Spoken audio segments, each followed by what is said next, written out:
Intervals are bloody horrible. Rain or showers, good, occasionally moderate. Trafalgar, northerly or northwesterly, biking westerly in far northwest, and for a time... Running 6 times 3 minutes effort. Efforts are hard. Hi, welcome back to the channel. Today we're going to talk about how is it that interval running makes you run faster. Now, running speed really is determined by two things. It's how many steps you can take in a minute and how long each step is. And that determines how much distance you can cover over a period of time. Really, the ideal cadence is around about 180 steps a minute. Most of us run somewhere between 170 and 190, depending on how much effort we're putting in. So if we assume you're doing 180 steps a minute and you want to run a 5k run in 25 minutes, at 180 steps a minute, each step would have to be 1.1 meters long. Now, to decrease your park run time down to 22.5 minutes, so that's 4.5 minutes per kilometre, your step would need to increase to 1.23 meters. So that's only an increase in stride length of 12 centimetres, which seems very small, but is actually requires quite a lot of effort to do. When you're doing interval running, two things this trains your body to do is how to take a longer stride, which is really down to how much power your muscles can generate, and secondly, how much fatigue you can endure. So let's look at firstly how your muscles get stronger. Now, whenever any of us exercise, we're putting our muscles under strain, and that strain encourages your muscles to get bigger.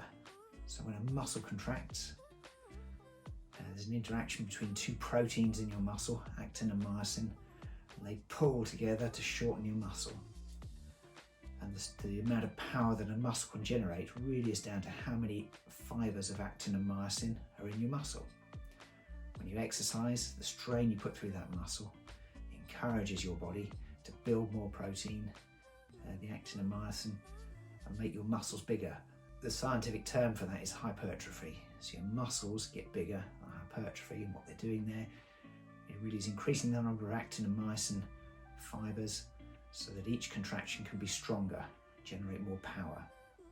Now obviously there are lots of other changes that go along with that. So as you exercise, and over time, capillaries density in your muscle will increase, allowing more oxygen and nutrients to get to your muscles. The number of mitochondria in your muscles, the power cells that generate the ATP, which is the fuel for your muscle fibers to contract, will increase. And your tendons that connect your muscles to your bones will get stronger. The thing about all these changes is it takes time. It takes a long time for your muscles to grow, for your tendons to get stronger. Okay, and that is why interval training over time is so important, and consistency really is the key to getting stronger in that aspect. The second thing we mentioned is how intervals allow you to endure fatigue better. The question is, what do we mean by fatigue? Really, it's that feeling of tiredness you get when you're exercising. A lot of people call it your feeling of lactic acid in your muscles, that burning and pain that you get when you exercise beyond your limit for any duration. Now really, lactic acid perhaps is a bit of a misnomer, and in fact, lactic acid is the byproduct of anaerobic exercise in your muscles. When your muscles run out of enough oxygen, they break down all the glucose to make more ATP, and they use an anaerobic pathway, which means they generate lactic acid as a byproduct. And this is really cleared away very quickly and buffered by all the systems in your cells. When a muscle contracts, a nerve impulse comes down to your muscle, it causes what's called a depolarization of your muscle cell. So what that means is lots of little channels in your muscle cell open and allow the ions of potassium and sodium to flow across your muscle cell and depolarize it.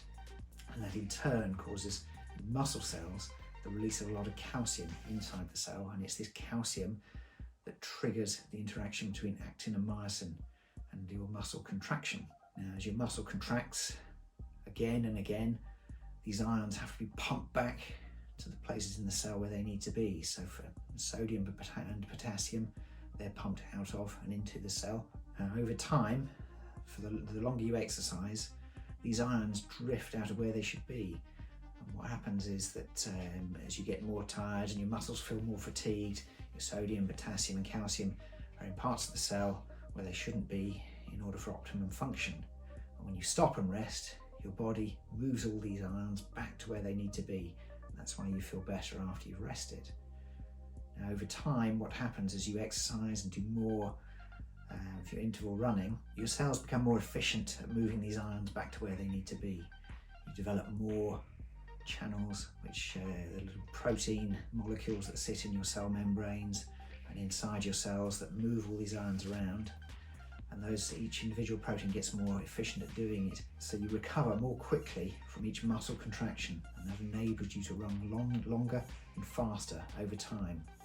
Now again, these are changes in the structure of the cells and take a long time to occur. And that's why consistency again is the key to this sort of muscle adaptation. The third adaptation is that over time, your muscle cells contract in a more coordinated fashion. And this is because of interaction between the nerves and the muscles and neuromuscular changes. What happens is an impulse comes down from your nerve to your muscle and causes it to contract. Now, if you have one muscle fiber contracting, you can generate a certain amount of force. If you have two contracting at the same time, you get double the amount of force. And that change happens fairly rapidly as your nerve cells learn to coordinate their impulses and contract more fibers simultaneously, and occurs relatively quickly. And that's why when you're tuning yourself up for a race in the couple of weeks coming up to your race, doing very short and fast intervals is actually a very effective way to train and become faster.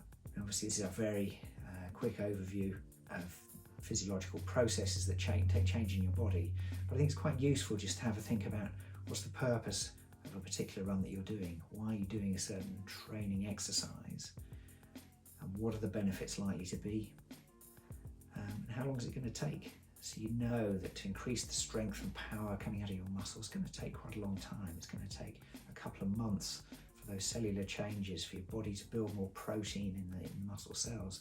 It's going to take some time. And again, with the ion fluxes across your cell membranes, that's going to take time for those changes to occur. But the neuromodulation of your muscles actually happens relatively quickly. So it's something that a benefit you can hope to see as you're building up to whatever race or event that you're hoping to do. I hope this has been of some interest to some of you. Please let me know in the comments. Like and subscribe will be very helpful. I'll try and get back to you and answer any comments that you have and any suggestions that you have for improving some videos in the future. Thanks.